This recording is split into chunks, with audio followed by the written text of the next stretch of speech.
50 മില്യണിൽ നിന്ന് 80 മില്യണിലേക്ക് 2 മാസം കൊണ്ട് മൊറോക്കൻ വണ്ടർക്കിട്ട് അയൂബ് ബവാദിയുടെ മാർക്കറ്റ് വാല്യൂവിൽ ഉണ്ടായ വർധന 30 മില്യൺ യൂറോയുടേതാണ്.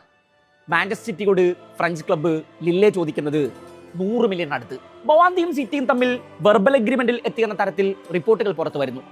ലെപ്സിഗിൽ നിന്ന് യാൻ ഡിയോമന്റയെ തട്ടകത്തിലെത്തിക്കാൻ റയൽ മുടക്കുന്നത് 120 മില്യൺ യൂറോ. സ്വിസ് യുവതാരം ജൊഹാൻ മൻസാംബിയെ തട്ടകത്തിലെത്തിക്കാൻ ആസ്റ്റൺ വില്ല മുടക്കിയത് 59 മില്യൺ പൗണ്ട്. ഏരിയറ്റ് ആൻഡേഴ്സനെ സിറ്റി റാഞ്ചിയത് 116 മില്യൺ പൗണ്ടിന്. ലോകകപ്പ് പല കളിക്കാരുടെയും കരിയറിന്റെ ടേണിംഗ് പോയിന്റ് ആകാറുണ്ട്.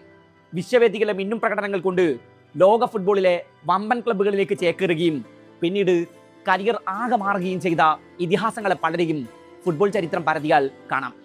കരിയറിലെ ആകാശ ദൂരങ്ങൾ പലതും അവർ താണ്ടിയത് ആ കൂടുമാറ്റത്തിന് ശേഷമാകും. ഇക്കുറിയുമുണ്ട് അങ്ങനെ കുറെ പേരുകൾ. 18കാരൻ അയൂബ് ബവാദിയാണ് ഇക്കുറി ട്രാൻസ്ഫർ മാർക്കറ്റിലെ ചൂടേറിയ ചർച്ചാ വിഷയം. ഫ്രഞ്ച് ക്ലബ് ലില്ലയിൽ നിന്ന് ഇംഗ്ലീഷ് വമ്പന്മാരായ മാഞ്ചസ്റ്റർ സിറ്റിയിലേക്ക് കൂടുമാറാനുള്ള ഒരുക്കത്തിലാണ് ബവാദി. 90 മില്യൺ യൂറോയുടെ ഓഫറാണ് സിറ്റി ബവാദിക്ക് മുന്നിൽ വച്ചിരിക്കുന്നത്. എന്നാൽ ലില്ലെ 100 മില്യൺ ആണ് സിറ്റിയോട് ചോദിച്ചിരിക്കുന്നത്. സിറ്റി ഇതിനോടകം ഒരു 100 മില്യൺ സൈനിങ് നടത്തി കഴിഞ്ഞു. ലോകകപ്പിൽ ഇംഗ്ലീഷ് മധ്യനിരയിലെ നിർണായക സാന്നിധ്യമായിരുന്ന ഏലിയറ്റ് ആൻഡേഴ്സനെ നോട്ടിംഗ്ഹാമിൽ നിന്ന് തട്ടകത്തിലെത്തിക്കാനായി സിറ്റി മുടക്കിയത് 116 മില്യൺ പൗണ്ടാണ്. ഏറെക്കാലം സിറ്റി മിഡ്ഫീൽഡിലെ നിർണായക സാന്നിധ്യമായിരുന്ന റോഡ്രി റയലിലേക്ക് ചേക്കാറാനുള്ള ഒരുക്കത്തിലാണ്. സ്പെയിനിന്റെ ലോകകപ്പ് വിന്നിംഗ് ക്യാമ്പയിനിലെ സുപ്രധാന കണ്ണിയായിരുന്നു റോഡ്രി. വിശ്വവേദിയിൽ സാക്ഷാൽ ലയണൽ മെസ്സിയെ വരെ മറികടന്ന് ഗോൾഡൻ ബോൾ പുരസ്കാരം റോഡ്രി സ്വന്തമാക്കുന്നുണ്ട്. 75 മില്യൺ യൂറോയാണ് സിറ്റി റോഡ്രിക്കായി റയലിനോട് ചോദിക്കുന്നത്. എന്നാൽ 30 വയസ്സുള്ള ഒരു താരത്തിനായി റയൽ അത്രയും തുക മുടക്കുമോ എന്ന് കണ്ടറിയണം. ഇരു ടീമുകൾക്കുമിടയിൽ നെഗോസിയേഷനുകൾ നടന്നു വരികയാണ്. റോഡ്രിയെ പോലെ കളിയുടെ ടെമ്പോയെ തന്നെ നിയന്ത്രിക്കാൻ ശേഷിയുള്ള ഒരു ഹോൾഡിംഗ് മിഡ്ഫീൽഡറുടെ അഭാവം സിറ്റിയിൽ വലുതായിരിക്കും. അതുകൊണ്ടാണ് അയൂബ് ബവാദി എന്ന ഓപ്ഷനിലേക്ക് ടീം നേരത്തെ തന്നെ നീങ്ങിയത്. ബവാദി ഡീൽ അടുത്ത ദിവസങ്ങളിൽ തന്നെ പൂർത്തിയാകും എന്നാണ് കരുതപ്പെടുന്നത്. വിശ്വവേദിയിൽ മൊറോക്കോയുടെ കോട്ടർവാദികളുടെ കുതിപ്പിൽ ബവാദി ടീമിലെ നിർണായക സാന്നിധ്യമായിരുന്നു. ബ്രസീലിനെതിരെയായിരുന്നു വിശ്വവേദിയിൽ ബവാദിയുടെ അരങ്ങേറ്റത്തിൽ തന്നെ താരം അരങ്ങുവാണു. സമനിലയിൽ കലാശിച്ച ആ മത്സരത്തിൽ മൊറോക്കൻ നിരയിലെ ഏറ്റവും നിർണായക സാന്നിധ്യമായിരുന്നു ബവാദി. 87 ടച്ചുകളാണ് മത്സരത്തിൽ ആകെ ആ 18കാരൻ പൂർത്തിയാക്കിയത്. മൊറോക്കൻ നിരയിൽ അന്ന് അതിൽ കൂടുതൽ ബോൾ ടച്ചസ് നടത്തിയ ഒരാളില്ല. കസമറോയും ബ്രൂണോ ഗിമറസും ഒക്കെ അന്ന് മൈതാനത്ത് അപ്രസക്തരായി. 91% പാസ് ആക്യുറസി. ഫൈനൽ തേർഡിൽ അത് 100%. 6 ബോൾ റിക്കവറീസ്, 5 ഇന്റർസെപ്ഷൻസ്, വിൻ ചെയ്തത് 5 ഡുവലുകൾ.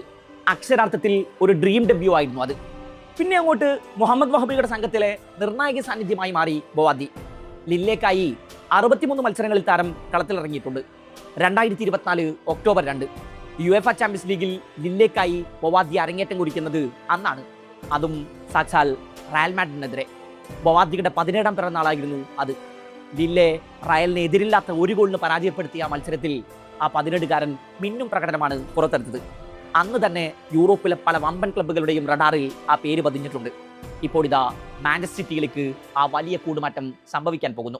ലോകകപ്പിൽ ഐവറി കോസ്റ്റ് മുന്നേറ്റങ്ങളിലെ പ്രധാന കണ്ണിയായ യാൻ ഡിയോമന്റെയാണ് ഇക്കുറി ട്രാൻസ്ഫർ വിപണിയിൽ ഉയർന്നു കേൾക്കുന്ന വലിയ പേരുകളിൽ ഒന്ന്. ട്രാൻസ്ഫർ മാർക്കറ്റിൽ കുത്തന വാല്യൂ ഉയർന്ന ഡിയോമന്റെക്കായി ലെപ്സിഗ് റയലിനോട് ചോദിക്കുന്നത് 120 മില്യൺ യൂറോയാണ്. 19കാരനായ താരം പോയ സീസണിൽ ബുണ്ടസ് ലീഗയിലെ മികച്ച യുവതാരമായിരുന്നു. കഴിഞ്ഞ ലോകകപ്പിൽ ഐവറി കോസ്റ്റ് മുന്നേറ്റ നിരയിലെ നിർണായക സാന്നിധ്യമായിരുന്നു ഡിയോമന്റെ.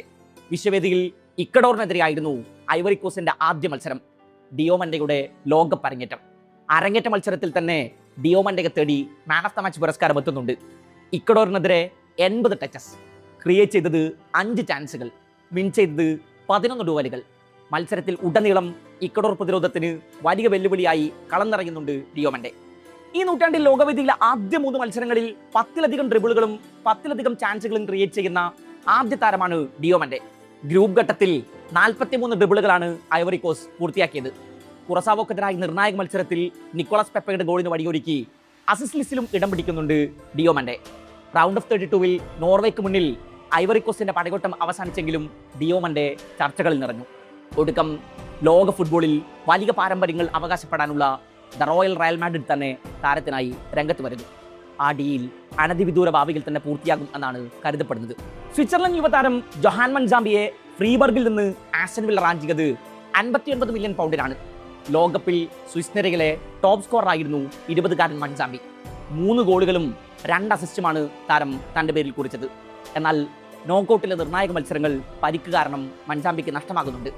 ക്വാർട്ടറിൽ അർജന്റീനക്കെതിരെ കളനിറഞ്ഞു കളിച്ച സ്വിസ് നിരയിൽ മൻസാമ്പിയുടെ അഭാവം നേളിച്ച് കാണാമായിരുന്നു.